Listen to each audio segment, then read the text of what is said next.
Assalamualaikum warahmatullahi wabarakatuh. Perkenalkan, nama saya Sucinda Sari dari kelas MG 102. Di sini saya akan mempresentasikan dari mata kuliah Matematika, Ekonomi, dan Bisnis dengan judul Aplikasi Matematika dengan dosen pengampun Ibu Yohanisa. Matematika dalam bisnis. Penggunaan pada ekonomi, matematika telah menjadi alat penting dalam banyak bidang dan ekonomi.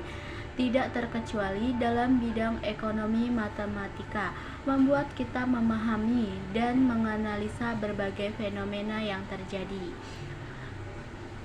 Dalam sistem ekonomi yang kompleks, beberapa penerapan matematika dalam ekonomi dan bagaimana konsep matematika seperti A. Kalkulus. Konsep kunci dalam kalkulus seperti turunan dan integral memungkinkan untuk menghitung tingkat perubahan dan jumlah akumulasi dari suatu variabel ekonomi. Misalnya, dengan menggunakan turunan dapat menghitung elastisitas permintaan dan penawaran suatu produk, dan dengan integral dapat menghitung total pendapatan nasional atau jumlah produksi agregat dalam perekonomian. B. Aljabar linear membantu memahami hubungan linear antara variabel-variabel ekonomi. Dengan menggunakan matriks dan cover dapat menganalisis persamaan linear yang muncul dalam berbagai model ekonomi seperti model input-output atau model ekonomi makro. Dengan ini dapat mengidentifikasi dampak kebijakan tertentu pada berbagai sektor ekonomi dan memprediksi bagaimana kebijakan tersebut akan mempengaruhi pertumbuhan dan stabilitas ekonomi. C. Statistik. Statistik memungkinkan menganalisis data ekonomi dan membuat keputusan berdasarkan pemahaman yang kuat tentang pola dan tren yang muncul. Dengan demikian, dapat mengukur pengaruh faktor-faktor seperti pendapatan, harga, dan faktor-faktor lainnya terhadap perilaku konsumen atau perubahan dalam produksi. D. Teori permainan. Teori permainan menggunakan matematika untuk menganalisis interaksi antara berbagai pihak dan mengidentifikasi strategi yang optimal dalam situasi yang kompleks.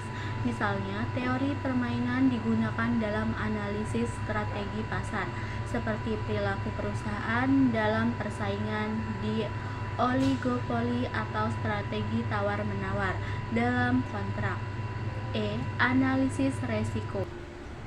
Melalui metode matematika seperti pemrograman linear, teori probabilitas, dan analisis portofolio dapat mengidentifikasi strategi yang optimal untuk mengolah resiko dan mengoptimalkan pengembalian investasi.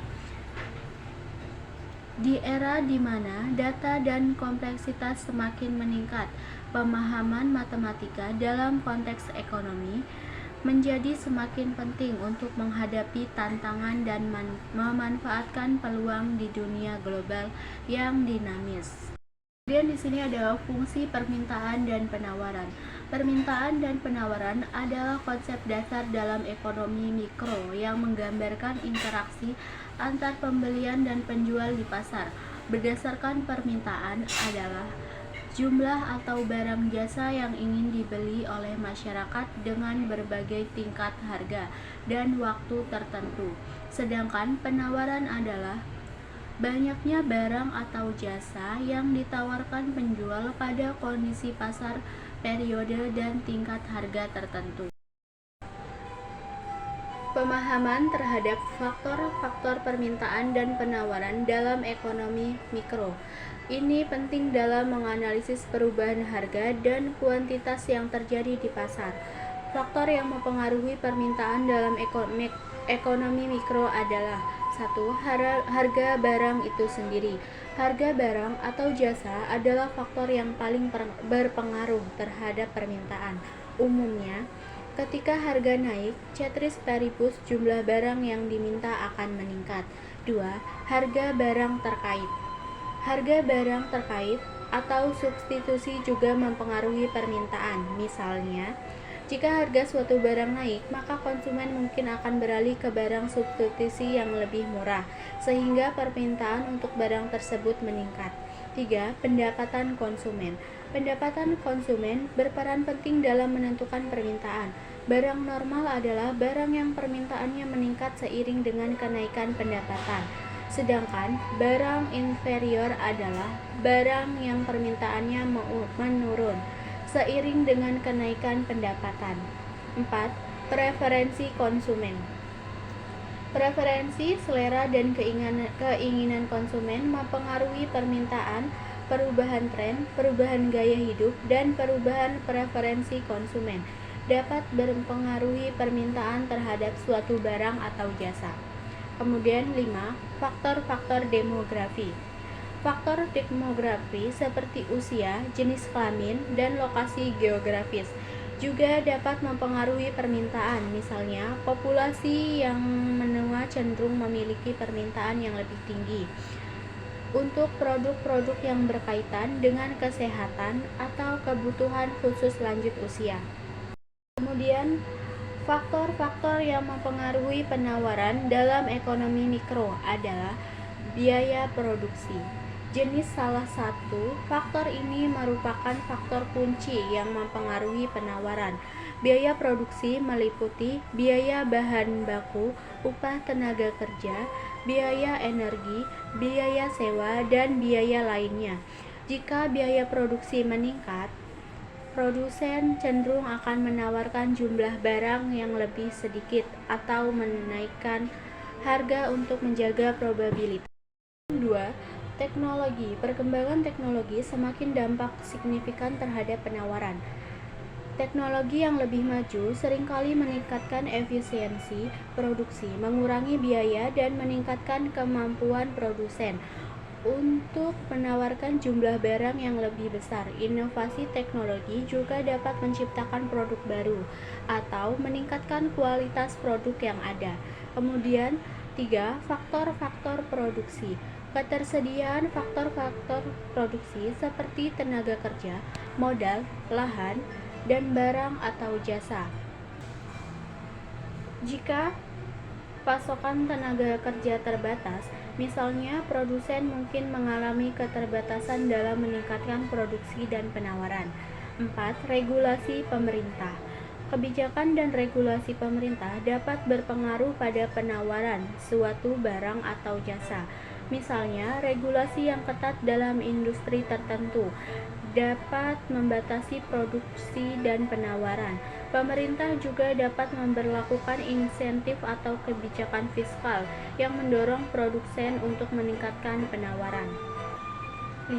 Harapan produsen.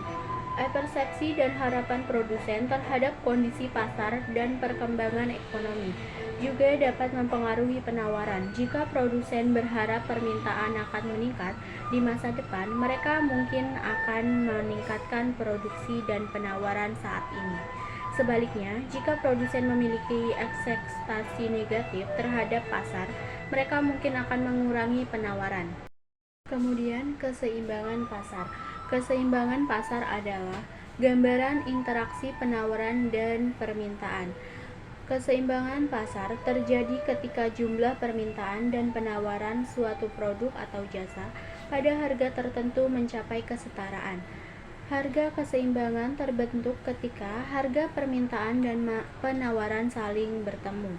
Titik ini juga mengidentifikasikan bahwa jumlah barang yang diminta sama dengan jumlah barang yang ditawarkan. Contoh soal, di sini ada sebuah toko A yang memproduksi sebuah baju sebanyak 1000 baju dengan harga per potongnya sebesar 150.000. Kemudian dalam proses penjualan tersebut tidak ada yang tertarik untuk membeli baju tersebut. Oleh karena itu, toko A memutuskan untuk menurunkan harga menjadi 100.000 per potong. Setelah penurunan harga, ternyata ada sebanyak 250 baju terjual. Artinya, masih ada sisa 750 potong baju lagi yang belum terjual. Melihat kondisi ini, toko A menyimpulkan bahwa harga jual belum menyamai harga permintaannya. Demi menarik perhatian masyarakat, toko A kembali memberikan diskon dengan harga 50.000 per potong. Akibatnya, toko A berhasil menarik perhatian sebanyak 1.000 pembeli yang tertarik untuk membeli baju tersebut. Pada saat barang diturunkan menjadi 50.000, terjadi keselarasan antara jumlah barang yang ditawarkan dan jumlah barang yang dibeli oleh masyarakat, yaitu 1.000 baju. Oleh karena itu, dapat disimpulkan bahwa keseimbangan pada kasus tersebut adalah Rp50.000. Di sini juga ada beberapa faktor-faktor yang mempengaruhi keseimbangan pasar, seperti permintaan konsumen, penawaran produsen, harga produk atau jasa, biaya produksi, dan kondisi ekonomi. Kemudian, keseimbangan pasar memiliki peran yang sangat penting dalam menjaga stabilitas ekonomi. Dalam kesejahteraan masyarakat, ada beberapa faktor yang mempengaruhi di antaranya. 1. Mencegah inflasi dan deflasi. 2. Mendorong pertumbuhan ekonomi. 3. Meningkatkan efisiensi pasar. 4. Mengurangi ketidakpastian pasar. Kemudian, pengaruh pajak terhadap keseimbangan pasar. Pajak adalah kontribusi wajib kepada negara yang terutang oleh orang pribadi atau badan yang bersifat memaksa berdasarkan undang-undang dengan tidak mendapatkan imbalan secara langsung dan digunakan untuk keperluan negara bagi sebesar-besarnya kemakmuran masyarakat. Pengaruh pajak terhadap keseimbangan pasar. Pajak yang dikenakan atas penjualan suatu barang menyebabkan harga jual barang-barang tersebut naik. Sebab setelah dikenakan pajak, produsen akan berusaha mengalihkan beban pajak tersebut kepada konsumen, yaitu dengan jalan menawarkan harga jual yang lebih tinggi. Akibatnya, harga keseimbangan yang tercipta di pasar menjadi lebih tinggi daripada harga keseimbangan sebelum pajak. Di lain pihak, jumlah keseimbangan menjadi sedikit jika sebelum pajak persamaan penawaran adalah P sama dengan A plus BQ plus T, maka sesudah pajak akan menjadi P sama dengan A plus BQ plus T sama dengan A plus T plus BQ dengan kurva penawaran yang lebih tinggi. Ceteris paribus, titik keseimbangan pun akan bergeser menjadi lebih tinggi. Kemudian, pengaruh pajak proporsional terhadap keseimbangan pasar. Pajak proporsional adalah pajak yang besarnya ditetapkan berdasarkan persentase tertentu dari harga jual, bukan ditetapkan secara spesifik per unit barang. Meskipun pengaruhnya serupa dengan pengaruh pajak spesifik, menaikkan harga keseimbangan dan mengurangi jumlah keseimbangan, namun analisisnya sedikit berbeda. Pengaruh subsidi terhadap keseimbangan pasar. Subsidi adalah bantuan yang diberikan pemerintah kepada produsen terhadap produk yang dihasilkan atau dipasarkan, sehingga harga yang berlaku di pasar lebih rendah, sesuai dengan keinginan pemerintah dan daya beli masyarakat meningkat. Fungsi penawaran setelah subsidi adalah F sama dengan P plus S atau P sama dengan F dikurang S. Keseimbangan pasar sebelum subsidi adalah QD sama dengan QS atau PD sama dengan PS. Keseimbangan pasar setelah pajak adalah PD sama dengan PSS. Subsidi untuk konsumen adalah SK sama dengan PD dikurang PS dikali QS. Subsidi yang diberikan pemerintah adalah SG sama dengan S dikali QS, dan subsidi untuk produsen adalah SP sama dengan S dikurang PD dikurang PS dikali QS. Sekian dari saya ucapkan terima kasih. Wassalamualaikum warahmatullahi wabarakatuh.